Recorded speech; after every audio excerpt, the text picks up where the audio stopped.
কাতলা ঝোল আমার খুব ভালো লাগে। তাহলে আজকের রেসিপি তোমরা কি বুঝতেই পারছো? যদি না বুঝতে পারো তো পুরো ভিডিওটা দেখো। তো কড়া গরম হয়ে গেলে ওতে দিয়ে দিতে হবে গোটা গরম মশলা আর সামান্য চিনি। তারপরে দিয়ে দিতে হবে রসুন কুচি। তো রসুনটা ভালো করে দিয়ে ভেজে নিতে হবে। ভাজার পরে দিয়ে দিতে হবে কাঁচা লঙ্কা কুচি আর পেঁয়াজ কুচি। তো দুটোকে দিয়ে ভালোভাবে নেড়ে ওর উপরে দিয়ে দিতে হবে লঙ্কার গুঁড়ো। তেলের উপরে লঙ্কার গুঁড়ো দিলে তার কালার আলাদা রকম হয়। তারপরে দিয়ে দিলাম হলুদ, তারপরে গোটা জিরে, তারপরে স্বাদ মতো নুন। তারপরে ভালোভাবে মিশিয়ে ওর উপরে দিয়ে দিতে হবে আদা বাটা। তো আদা বাটা দিয়ে ভালোভাবে মশলাটা কষিয়ে নিয়ে ওতে দিয়ে দিতে হবে মাংসগুলো। তো দেখো বাবা দুটো পাও নিয়ে এসেছিলো, সে দুটোও দিয়ে দিয়েছি ওতে। তারপরে মাংসটাকে কী করবো, ভালোভাবে কষিয়ে নেব।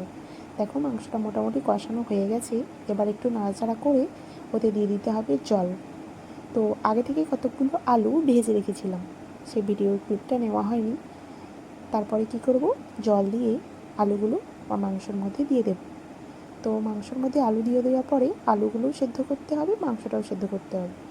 তো তাহলে ঢাকা দিয়ে দেওয়া যাক। দেখো এবার ফুটে এসেছে, মোটামুটি আলুও সেদ্ধ হয়ে গেছে, মাংসও সেদ্ধ হয়ে গেছে। এবার কিছুক্ষণ লো ফ্লেমে রেখে এবার নামিয়ে নেব। নামিয়ে নিলেই তৈরি আমাদের মাংস আর আলু দিয়ে হালকা ঝোল। তো একবার তোমরা ট্রাই করে দেখতে পারো, আশা করছি ভালো লাগবে। আমার তো খুব ভালো লাগে খেতে।